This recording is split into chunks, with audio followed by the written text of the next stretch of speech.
বাংলাদেশ জামায়াতে ইসলামের মধ্যে একজনই সবচেয়ে জনপ্রিয় ব্যক্তি ছিল, তিনি হচ্ছেন আল্লামা দেলোয়ার হোসেন সাঈদী।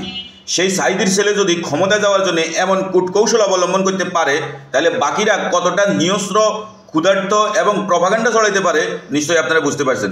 দেখেন, সাঈদীর ছেলে নিজে মানুষকে টাকা দিয়ে কিনতে চাচ্ছে, নিজের চোখে দেখুন। শামীম সাঈদী, যিনি এখন পিরোজপুর 2 আসনের জামাত ইসলামের প্রার্থী, যে আমি যেন আমার সেই প্রতীক আমি যেন না নিয়ে সুমন মঞ্জুকে আমি দেই, এবং তার বিনিময়ে প্রথমে 50 লাখ টাকার কথা বলেছেন, যেন ধানের শীষ মার্কা না নেই।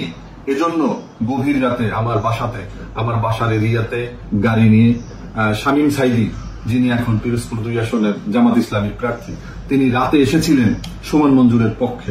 তিনি এসেছিলেন যে আমি যেন আমার সেই প্রতীক আমি যেন না নিয়ে সুমন মঞ্জুরকে আমি দেই, এবং তার বিনিময়ে প্রথমে 50 লাখ টাকার কথা বলেছেন। পরে আমি যখন বললাম যে এত দাম এতই কমে গেছে, তখন বলল যে আমি যদি রাজি হই তাহলে এটা দ্বিগুণ হবে, তার মানে 1 কোটি টাকা হবে। আমি কারো চরিত্র হননের জন্য এটা বলি নাই। যদি কারো অবিশ্বাস থাকে তারা শামীম সাঈদীর কাছে প্রশ্ন করুক তিনি আসছিলেন কিনা। তিনি আমার কাছে যদি না এসে থাকেন, আমার কাছে যদি টাকার কথা না বলে থাকেন, তিনি বলুন। কিন্তু আজকে মানুষের ভুল বোঝার কোনো সুযোগ নেই। আমি কারো বিরুদ্ধে কিছু বলিনি। তার মানে আমাদেরকে রাজনীতি থেকে দূরে রাখার জন্য আমাদের বিরুদ্ধে অর্থ পর্যন্ত আমার বিরুদ্ধে লেলিয়ে